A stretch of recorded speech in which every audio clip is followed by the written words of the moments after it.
Familiar po siguro tayo sa verse na yan. Yan. As soon as you begin to live the life of faith in God, fascinating and physically gratifying possibilities will open up before you. These things are yours by right. But if you are living in the life of faith, you will exercise your right to waive your rights and let God make your choice for you. God sometimes allows you to get into a place of testing where your own welfare would be the appropriate thing to consider if you were not living the life of faith. But if you are, you will joyfully waive your right and allow God to make your choice for you. This is the discipline God uses to transform the natural into the spiritual through obedience to His voice.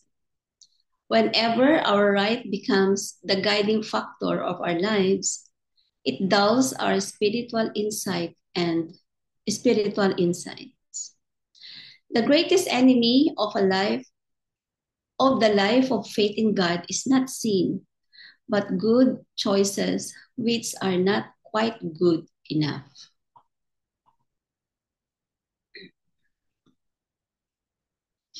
The good is always the enemy of the best. In this passage, it would seem that the wisest thing in the world for Abram to do would be to choose.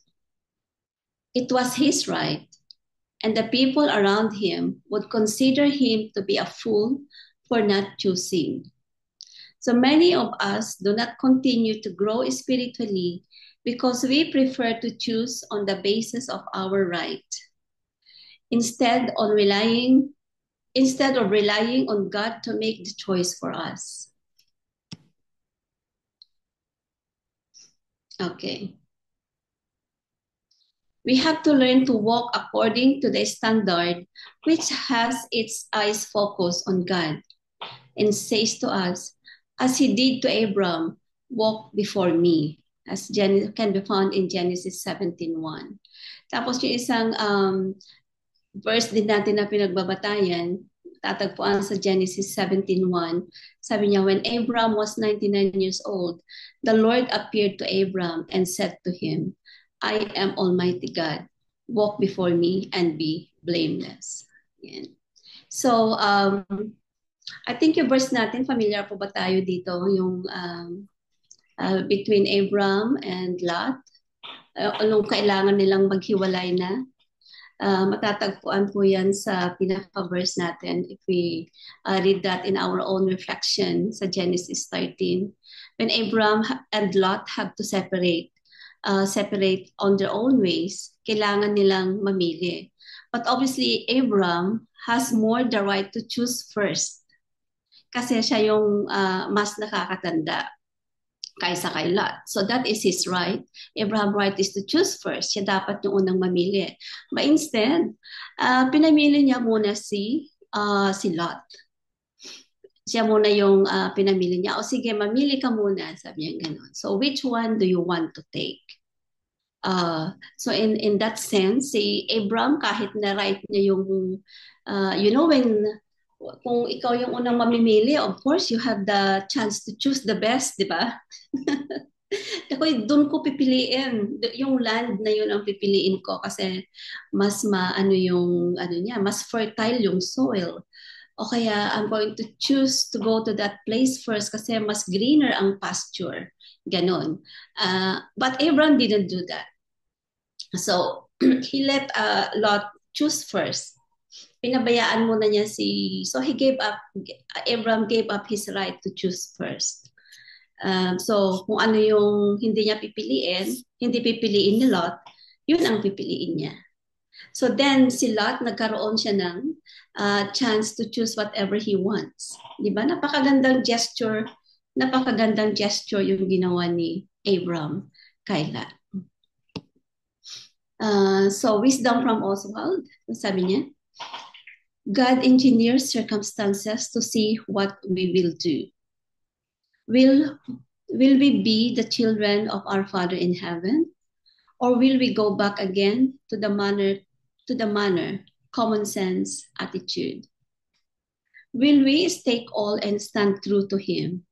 Be thou faithful unto death, and I will give thee a crown of life. So the crown of life means I shall see that my Lord has got the victory after all, even me. And that is being copied in the highest good, the Pilgrim Songbook, page 533. So mga kapatid, napakaganda po yung napakaganda po tong reminder na binibigay ulit sa atin ng Panginoon. Whether what we're gonna do as having the right. So ano po ba yung mga right natin that God is asking us to mag-give way. Hindi ko alam kung merong mga panganay sa atin. But there's so many circumstances we are faced between choosing the good and the best. And how do we know that the good that we are choosing is actually the best?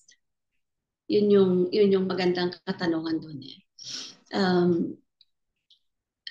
We can always share kung sino po yung gustong mag-share. So what are the rights that you have given up as a father, as a mother, as a sister probably, or as a worker? Like ganyan. We got so many rights. Being a worker, what have you given up? What you given up? You know, pag ikaw siguro yung, if you are probably the manager, what have you done for your subordinates? You know, it is your right, parang right mo as a manager, it is your right to especially if you're doing the scheduling, the rota, since the one that you are doing the rota, well, you can do whatever you want to do with your rota, right? And usually, yung pinaka-best na schedule, ibibigay mo sa sarili mo, bigay natin sa sarili natin. And then the rest will just take whatever you give them. Eh, ganun. So I just put some few bits here, few reflection. I mean, dito yung first one is, like Abram, you're saying, I trust that no matter where I end up, right or left, God will provide, bless, and lead. So yun po yung napakagandang example. Nakikita nating halimbawa na ipinakita ni Abraham dito. He trusted God because hindi niya alam kung anong pipiliin ni Lot. Di ba? Na lupain. Baka ang piliin talaga ni Lot yung yung pinaka mas maganda. Baka that time na pinamili niya sila, hindi rin niya inisip na hindi rin iniisip na Lot na I will go here or whatever. He doesn't know what Lot is actually thinking or what Lot is going to choose. But he trusted Abraham as the father of faith. Muli, ipinakita niya ulit yung pagtitiwala niya sa ating Panginoon. Kahit saan siya dalhin, he trusts that God will provide. Hindi po ba? So napakagandang halimbawa iyon. Hinayaan niya ang Panginoon ang mag-lead sa kanyang mga decision. Imagine, siguro pag siya yung unang namili, imagine if Abraham exercised his right to choose first. So he didn't let God lead his decision kasi siya yung namili eh. You know. But in that circumstances, hinayaan niya muna yung the way, yung paraan para makita niya yung leading ng Panginoon is nagparaya siya. So, in Abraham's situation, kung ano yung hindi pipiliin ni Lot, yun ang ibinigay, yun ang leading ng Panginoon, yun ang ibinigay ng Panginoon sa kanya because he trusted God so much. Right. So, yung pangalawa po dito, it shows a posture of obedience and peace rather than striving to control the outcome. There you go. Imaginein po, lahat tayo po may mga kapatid, no? Meron tayong isang bagay na pinag-aagawan and you are the panganay. So, sasabihin mo, panganay ako, I will make the decision for this. Hindi po ba? Ako ang panganay, ako ang susunod. Yan, ganyan. Yun yung isang right ng isang panganay eh. But here, Abram displays obedience and peace. Imagine mo kung pinag-aawayan nyo yung isang lupain. So there's no peace in there because you're fighting for it. And where is that obedience? But because Abram is sumusunod siya sa Panginoon, very obedient to God, pinabayaan lang niya yung isang bagay na mangyari and God will control the outcome of that situation. At yung susunod po dito is, it can also be seen a spirit of humility before God and others. Letting go of your right because you trust in a higher plan. Yan. It foster a spirit of humility. So if we can imagine a situation in a family, they are fighting yung mga mana. Usually, ang pinaka common cause ng hindi pagkakaunawaan ng family is yung mga mana-mana, right? So imagine kung yung right ng panganay talaga i-impose niya. And he's not thinking about the welfare of the brothers and sisters because karapatan niya yun eh. This is my right, being panganay. I will take this, you know. But Abram, yung tinuturo niya sa atin, he fosters humility before God. So yan kasi yung pagkakaiba natin sa mga anak ng Panginoon at hindi anak ng Panginoon. Ang mga anak ng Panginoon humble themselves before God and let God do the rest. So walang pag-aaway.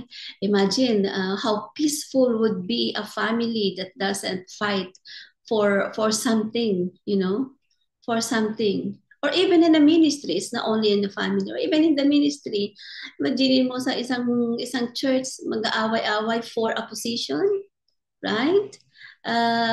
Dapat ako yung chairman, o ako yung ganyan, ako yung pastor, ako yung associate pastor, you know, that kind of thing. Even the church happens, not only in a family, and even in a workplace. And even in a workplace, sabi natin, hindi, mas mataas ako sa'yo. My position is higher than you, so I don't actually do that. That's your job, you know, that kind of thing. So, and the people who sees us wala silang makikitang humility sa atin. But instead, ang makikita nila sa atin ay kayabangan. Right? Yabang naman yan. Yabang naman yan. Grabe naman yung kapatid ko na yan. Ganyan. So here we can, in our everyday life, we can see kung we are really, we have really a relationship with God or not. Just the way we do our choices, hindi po ba?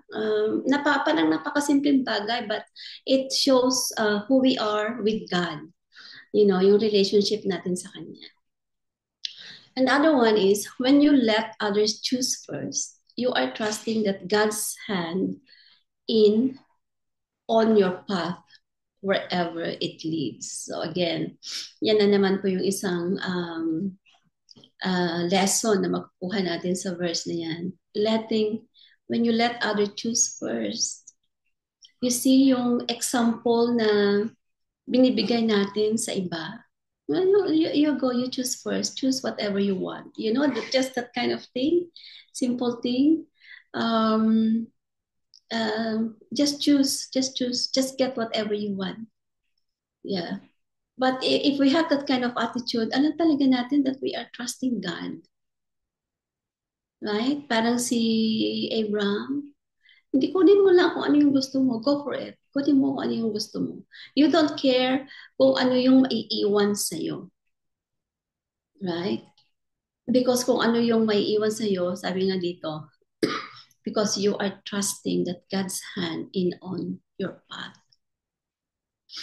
May maiwan man siguro o wala, you're trusting in God, yung pagtitiwala mo sa Panginoon. Lord, may maiwan man o wala, it's under your control, it's under your lead, kung saan mo kami dadalhin. At yung pinakahuli po dito, life is not always about grabbing the best spot. Yan. Hindi palaging dapat ako doon, dapat ako yun, akin yun. Hindi hindi dapat ganun palagi. Sometimes, the better choice is to step aside. Bless others and trust that your turn will come or that your reward is in peace and integrity. Di ba, napakaganda po yung sabi niya. Life is not always about grabbing. But sa culture kasi natin ngayon, is grab, grab, grab, grab. Yeah? Kasi the world sees things differently and the Christian sees differently if we are really have a deep relationship with God. In a Christian culture, the more money you have, the more better position you're gonna be, right? Kaya kailangan people are just grabbing and grabbing more land for themselves kasi they want to be more rich. More bigger houses, more higher position at work, higher position in the church. You want to be in that spotlight all the time. Pero yung lesson na binigay ng Panginoon sa atin ngayon, it's not always the best spot. Being in the limelight is not always the best spot. But here is itong sinasabi ngayon dito. Sometimes the better choice is to step aside. Mga kapatid, no? This is God is reminding us instead of creating ano ba yon, yung pag-aaway, nagkikreate tayo ng mga kaguluhan, nagkikreate tayo ng hindi maganda. In this lesson, ini-encourage tayo na why not just step aside and bless others instead? You know, then you will have the reward of peace and integrity. You see, mga kapatid, how what difference we can make by just trusting God. So isa kasi yung pinaka-title kasi nato is the good and the best. How are you going to choose the good and the best? The decisions that we've made, is this good for me? Is this the best for me? And how do we know if we choose the good, if we've chosen the best? And just letting God take care of it. And just by letting go of your rights. Siyempre naman, I don't know if you feel free to offer your experiences po. We have a very good lesson today. Was there a time in your life that you have given up something for your brothers or sisters or in the church, in the community, if you are a politician or at work? Is there anything that you step back and actually nasabi mo sa sarili mo, yeah, actually, nilid ako ng Panginoon dito, right? Kasi kung hindi niya pinili yon, hindi siya pumunta doon, I will go that way kasi mas fertile yung nakikita natin doon. Hindi natin nakikita yung plan ng Panginoon sa buhay natin. But if we step aside and let others do their business, I mean, choose first, then we can see na leading ng Panginoon sa atin. Hindi po ba? So yun po yung ating devotion ngayon. Please feel free. We want to hear your experiences. What rights have you given up? And what are the results po ng pag-give up nyo na ito?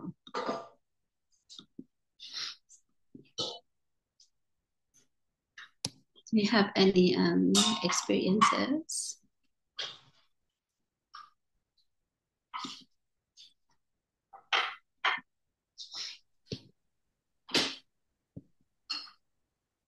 So every day we are being exposed, araw-araw na po tayo, na-expose tayo sa paggawa ng decision. Araw-araw po yan. Will I or should I not? Yun po yung natin. But I think one of the good question sa sarili natin bago tayo gumawa ng decision is am I doing this for the glory of God? Or I'm doing this to glorify my will or my pride? Kasi kung hindi ko nakuha yun, my pride will get hurt, you know. Or am I doing it for God's will? Or the best thing actually is before we make a decision is to check our heart first. You know, check muna natin yung heart natin. Actually, if you have the chance to watch a Netflix, I watched this a series. Ang pamagat niya is Greenleaf. I actually just finished it. Ang ano niya, yung Greenleaf. The title is Greenleaf is in Netflix. Pero pinaka gist ng story, it is a family who started a church. But this family nag-fight sila kung anong position nila sa church na gusto nila. It will be a song leader. Yung isa gusto niyang lahat sila gusto nila maging preacher. But the children also were fighting for a position in the church. But meron silang na-miss. They miss something because of their own desire, because of their own pride, mga ganung bagay. They miss the leading of the Holy Spirit in their lives hanggat sa nagkagulo-gulo na sila. But in the end of the story, as God made a way para maayos din ito. But feel free to watch it. Greenleaf sa Netflix.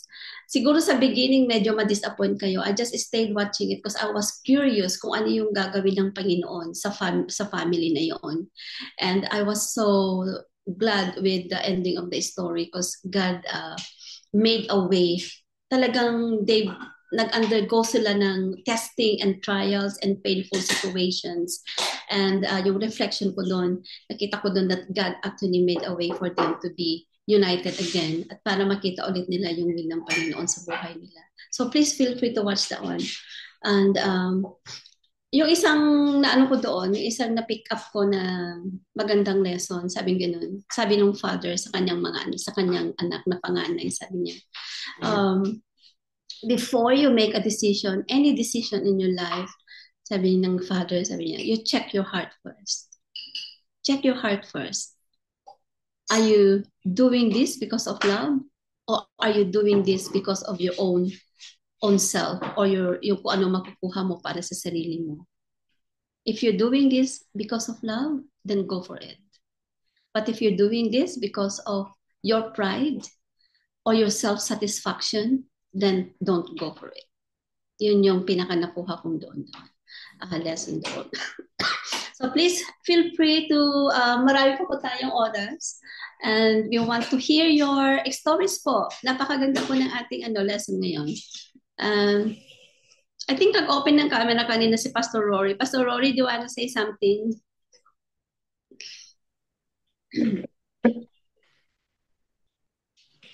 Ano na po natin? Yalaw po natin yung mga ibang muna. Ayan, dyan si Ate Ophelia. Okay. Andyan si Ate, others a chance. Okay. Naturo na ako. Andyan si kapatid na Beb. So, and then si Ate Flora, Kuya Virgil. Sige po, mga kapatid.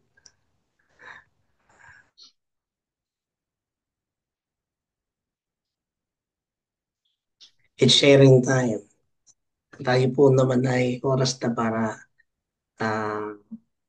patutuhanin natin na ang Diyos ay ang Diyos nang bibigay sa atin ng bawat mga instructions sa ating pong mga buhay. So, can we ask for some of us to share their testimony, how God create things in your life as you walk in your journey of faith? Ate Ophie, si Ate Finette, nakalistening siya. Ate Flora, kapatid na Bebs, Kuya Virgil. Sige po.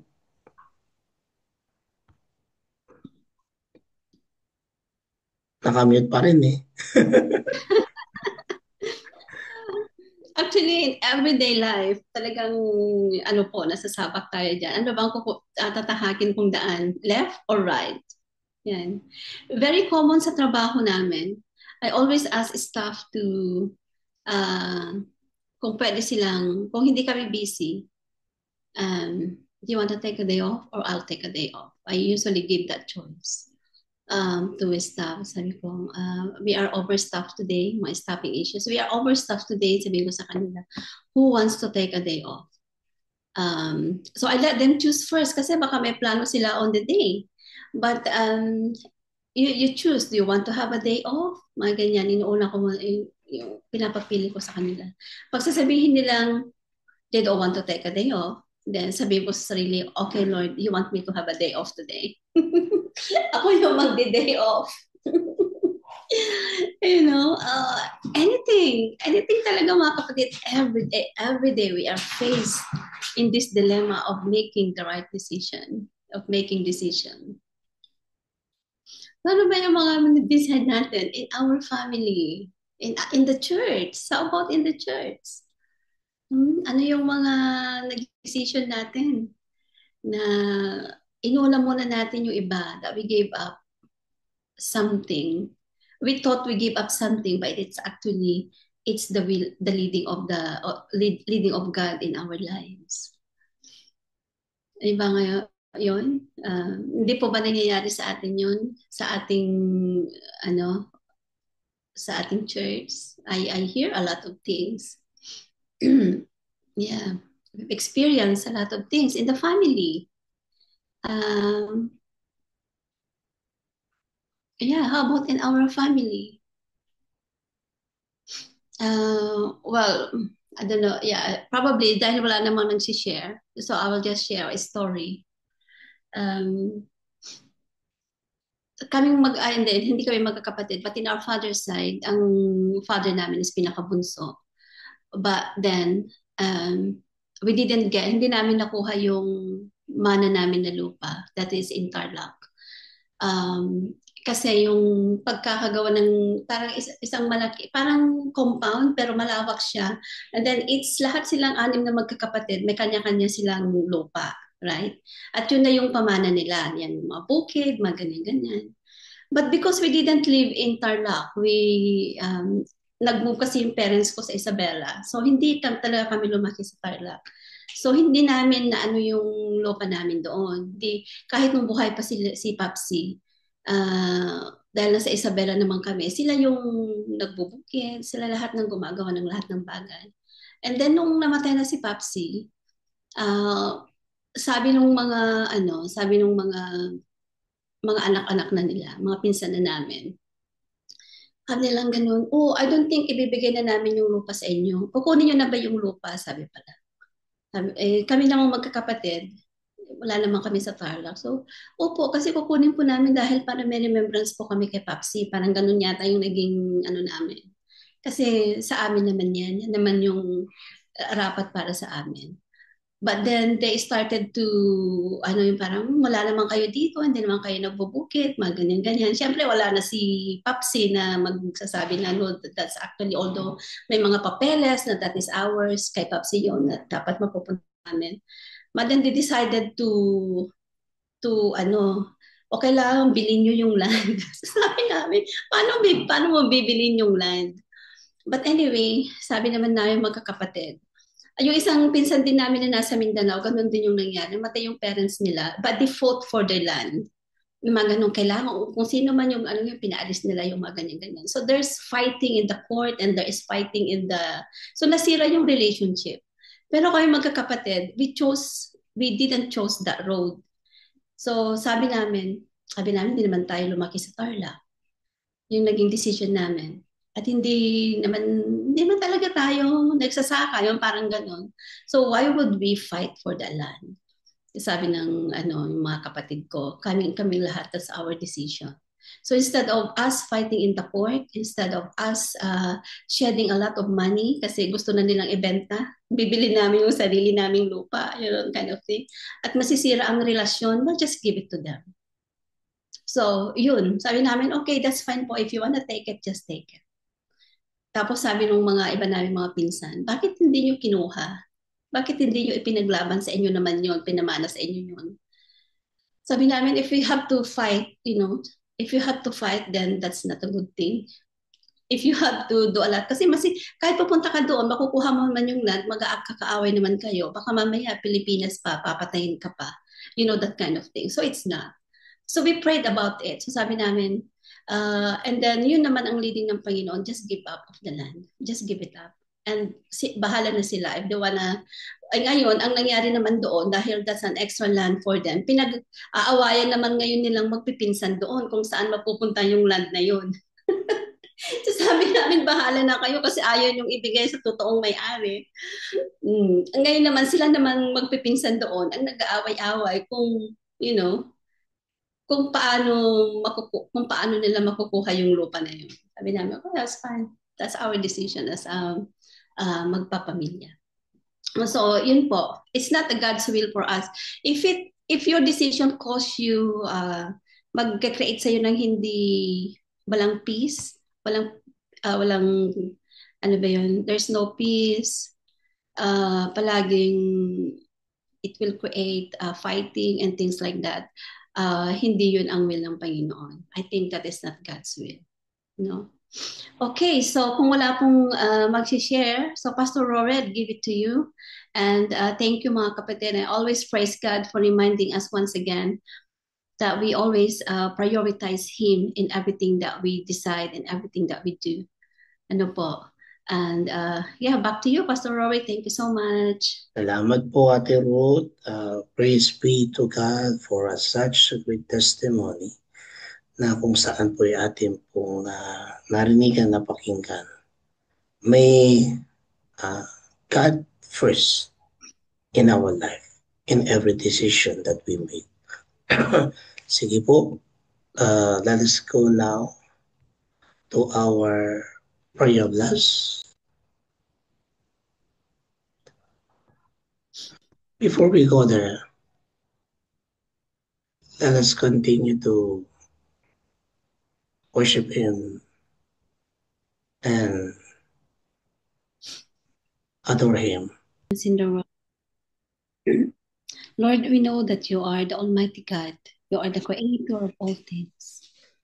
Especially today, Lord, we pray for all the nations, the leaders, Panginoon, that you have placed in all these nations, Panginoon. The leaders, please empower them. Show yourself to them, Lord, that they need to lead.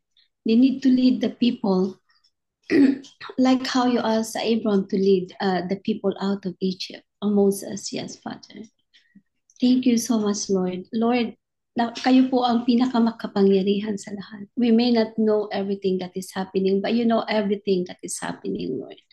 That's why we trust in you everything. Lahat, Panginoon, lalo na ang bansa namin Pilipinas. Lahat, Panginoon, ng mga nandoon, nararanasan, nakikita ang araw-araw na klase ng buhay, Panginoon, na meron sila. But we, as your children, Lord, we continue to intervene. We continue to pray for all your people, Panginoon. Thank you so much.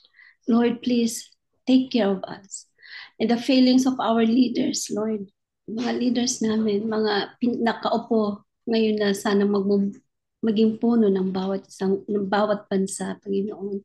And the failings to support the whole nation, buong bansa, Lord, we cry to you, we cling to you, Father. Wala kaming ibang mapupuntahan kundi kayo lamang. Being our Father, being our God. Lord, all the prayers ng iyong mga anak ngayon, we seal them in the mighty name of Jesus, Lord.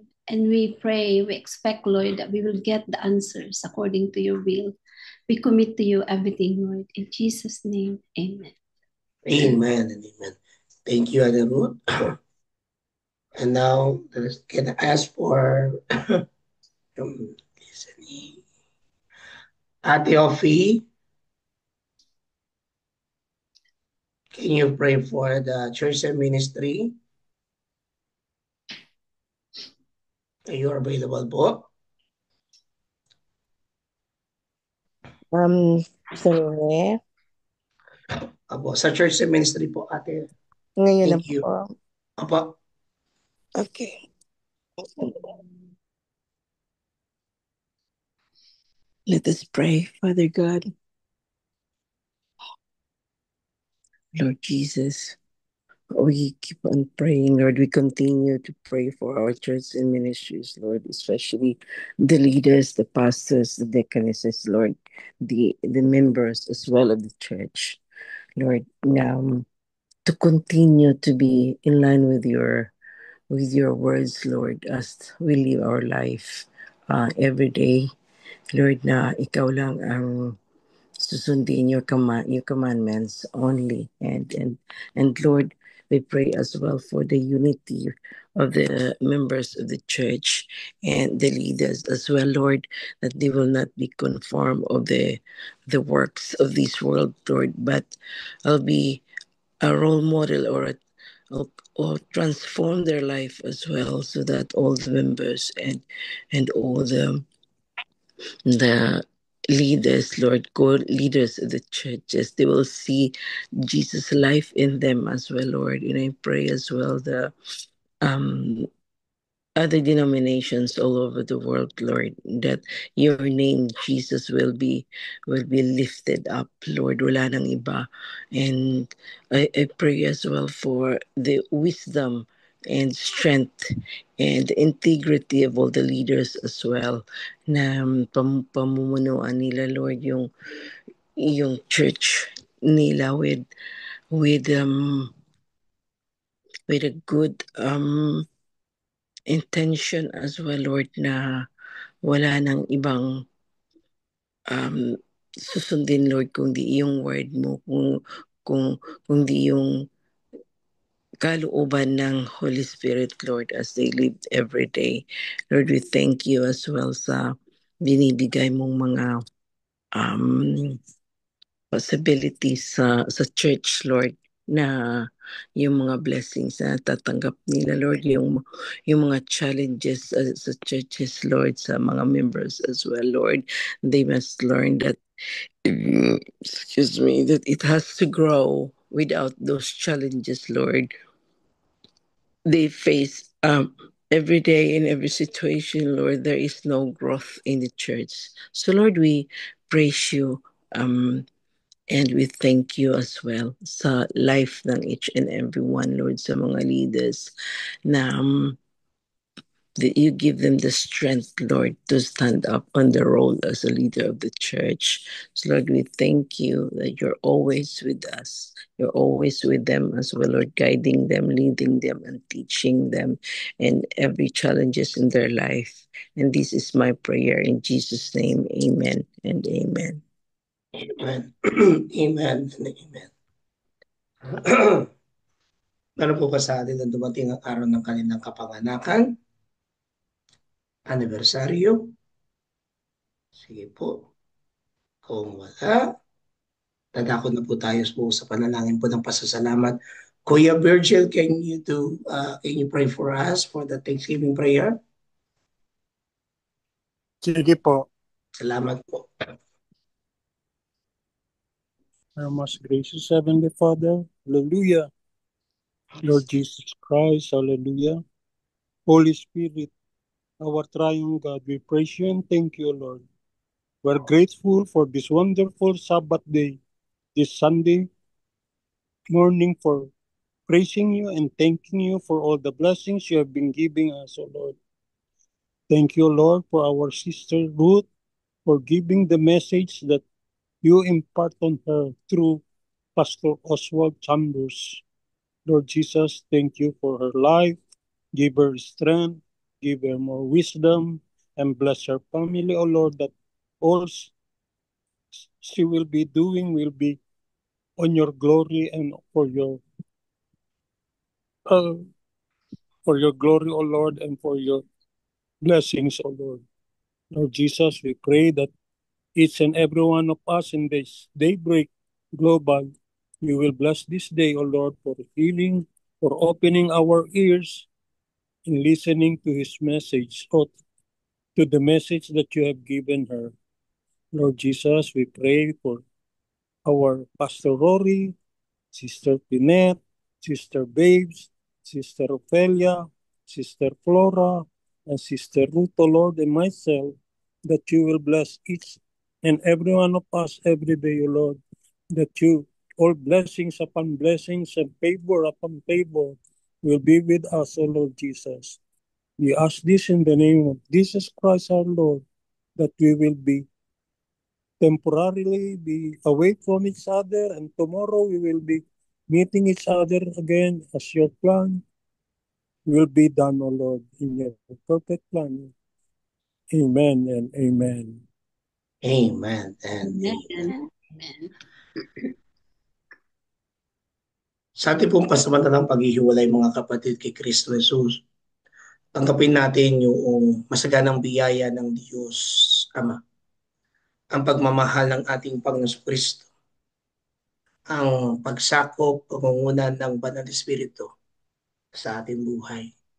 Ang sabi nga niya sa kanyang banal na kasulatan, umayo kayo at tunay na sa ating paghayo ay gawin natin ang kanyang nabili, ang siyang maging ilaw ng sanlibutan, maging asin ng sanlibutan, at maging magdisipulo ayon sa kanyang kalooban at ayon sa kanyang pagmamahal.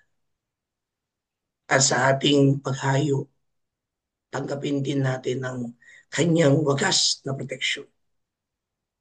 At itong proteksyon niya ay hindi mawawala kung hindi ay tunay magkakaroon ng kaganapan sa ating buhay.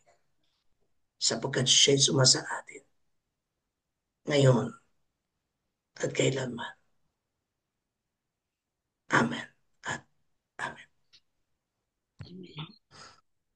God bless us all po. Amen. And bago po tayo maghiwa-hiwalay, ay tayo muna po ay mag-take ng picture. Open our camera. 1, 2, and 3. Smile. Marami pong salamat. So, kailan po ha? Okay. Pakita ko lang pong ulit ang ating pong schedule. Ayan po ang buwan po ng Mayo. And then this coming Monday, si Pastor Edric, Pastor Queenie, Tuesday, Wednesday, si Ninang Olive, and then Thursday, si Ate Venus. On 30, si Pastor Edric ulit, and 31, si Kuya Virgil po. Next, ito na po ang buwan ng June. Wala pa po sa 1 and 8 at 17-24, kapatid na babes, 23, 30, 20, 22, and 29. So, ilan na lamang po? 2, 4, 6, 8, 9 na lang po slot ang available. Wow, praise be to God. So, Ate Ruth, chat mo na lang po sa akin kung kailan po kayo. Maraming pong salamat. God bless us all. And